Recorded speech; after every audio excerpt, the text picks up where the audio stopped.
There we go.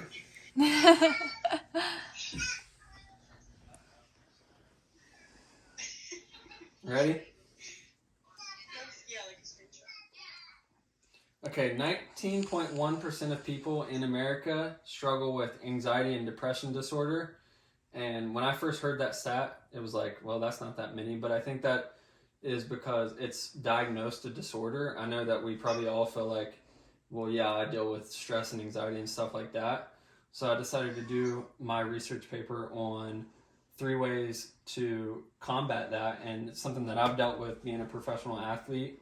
I'm always put in stressful situations in a game or even pre-game. I'll feel some type of stress or anxiety, stuff like that.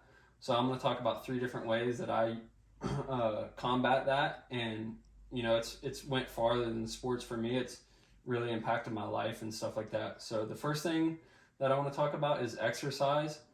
And the Mayo Clinic did a study on exercise and showed results that it directly affects or decreases the amount of stress and anxiety in people's life.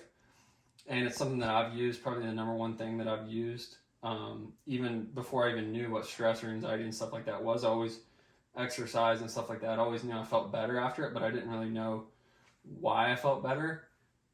So that's been the number one pillar. The second thing is cold plunges.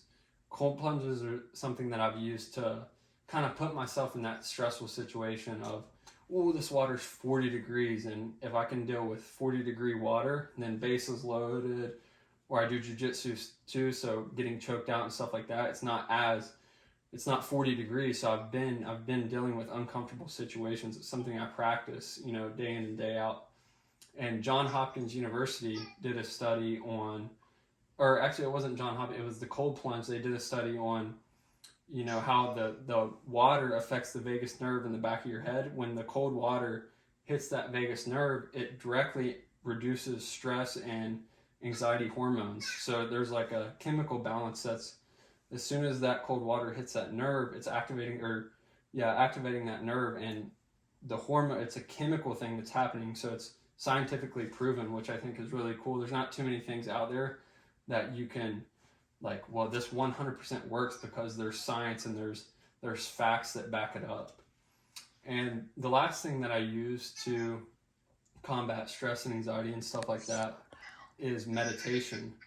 I know a lot of people, like me, for example, when I first started meditating, I was sitting in a room like, what am I doing? And it was hard for me to what are we trying to do here? I'm just sitting here with my eyes closed, breathing, and this doesn't make any sense to me. And I didn't like doing it.